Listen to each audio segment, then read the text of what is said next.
Morning, Brent. How you doing? Very well, thanks, Zain. Good. Thank you very much for joining me on the Vivir weekly podcast. Yep, very pleased to be here. Yeah, thank you.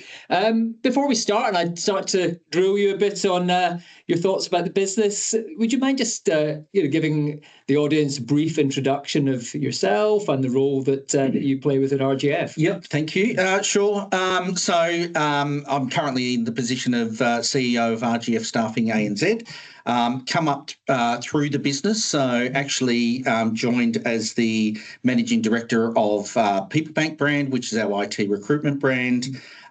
Took on board looking after that nationally, and then when my predecessor stepped out of the business, I stepped up into the role of CEO. So I've been in the business just over 7 years now, I think, but spent my entire career in the recruitment business. So. A veteran of the staffing. Well, yes. I won't tell you how long, but it's been a very long time. So yes, I often joke as well that I was around in the analog age of recruitment. Yeah, well, exactly. I must admit, my first recruitment job was prior to internet. So. Yeah, yeah. Likewise. Yeah.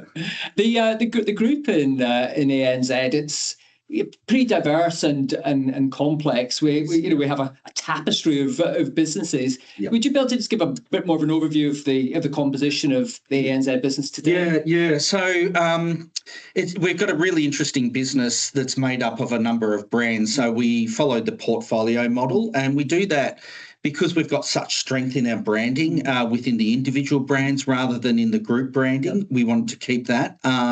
And so we've got our two main recruitment businesses, Chandler McLeod, which has a number of sub-brands underneath it, and then People Bank doing the recruitment.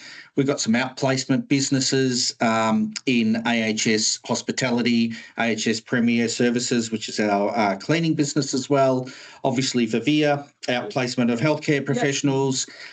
We have some outsourcing and consulting businesses as well. So Leaders IT consulting, and then we have payroll software business. So Orion, which is our payroll software brand, which helps pay thousands of people every week. Yeah, this is a very diverse business. Yeah. In healthcare, although we are just started to do staffing within healthcare, I guess the legacy of your business has been more around outsourced allied health services. Yeah. Do you feel that having a balanced portfolio is beneficial to the group in Australia? Look, without doubt. If you look at the last few years, specifically in recruitment, it's been quite tough over those 3 years. And as a result of having a balanced portfolio of brands, we've maintained our stability very well and our profitability across all those businesses.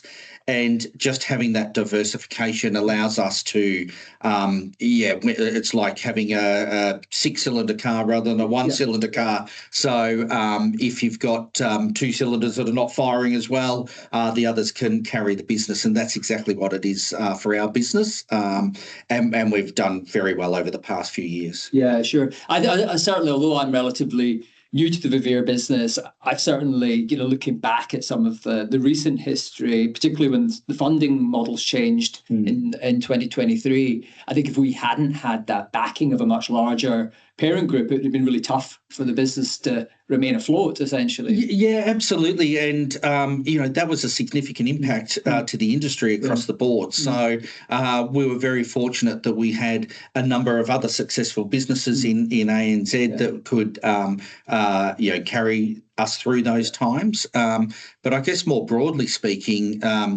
we're just talking about RGF ANZ, but RGF is a much bigger company than that. So we've got another 10 different operating companies across the globe, specifically in the recruitment business. But then broader than that, we've got a much bigger parent company as well. So very, very large. Very large entity overall. Yeah. And I think that's, certainly with what I'm looking to do in Vivir, both growing our core business, but also moving into the healthcare staffing arena, having that backing is really important. We wouldn't be able to do that organically in current trading conditions. Yeah. And look, there's a number of different legislation changes that have impacted businesses, generally speaking, particularly from a cash flow perspective.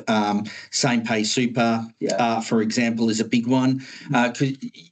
Essentially, you got 12% that could have been held back for a quarter in some cases. We've always paid monthly, but for our staff, but a lot of companies had that opportunity to do that. And when you're working in accounts that have long pay cycles, so invoicing cycles rather, so you don't get your money back for a while, the cash flow does become an issue. For us, because we're cash flow positive and we've got the balance of our different industry sectors, we're able to manage that very, very well. So I think that we'll see a number of small to medium businesses struggle in that space due to those legislative changes. However, we're able to manage that very well. In fact, it's little change for us because we've been paying that all the way along. So, absolutely. And even within our kind of defined sector of allied health, we're seeing a few of our direct competitors either having to put parts of the business into liquidation or completely fold. So it's a tough environment out there. It absolutely is. And I guess we're trying to be a good corporate citizen by helping some of those smaller businesses as well. So if there's any opportunity to come in and work out a payroll deal that keeps that business afloat, we can certainly manage through that as well. So I'm more than willing to speak to other companies. That's very, very good to know. And clearly, Vivir has been around. It came through acquisition, but it's been around as part of the group for a number of years, and we need to grow it. Is there anything else that you would really like me and the broader team to focus on for the rest of this year?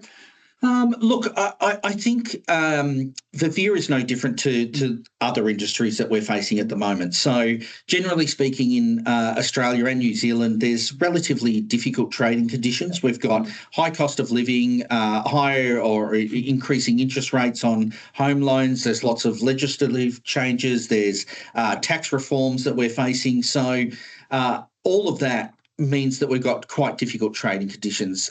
So overall, the focus needs to be on sales and driving in new business and growth. And we're facing businesses that are challenged with cash flow and all sorts of different things. So we need to make sure that we're partnering with our clients to work out solutions that are going to suit their needs as best as possible. Yeah, that's really clear, Brent. Thank you for sharing that. Now, just before we finish off, I always like to do a few quick fire questions with my guests, which we don't prep for. So first one would be very topical, on topic. Who do you think is going to win the World Cup? Look, it's we've had a number of rounds with significant upsets, so it's very, very difficult to forecast. It's pretty open. A lot of the big teams have been knocked out, so who knows? But some interesting matches. Yeah, exactly. And then away from sport, do you have a favourite destination from a travel perspective? I know you're a busy man, but anywhere you like going particularly?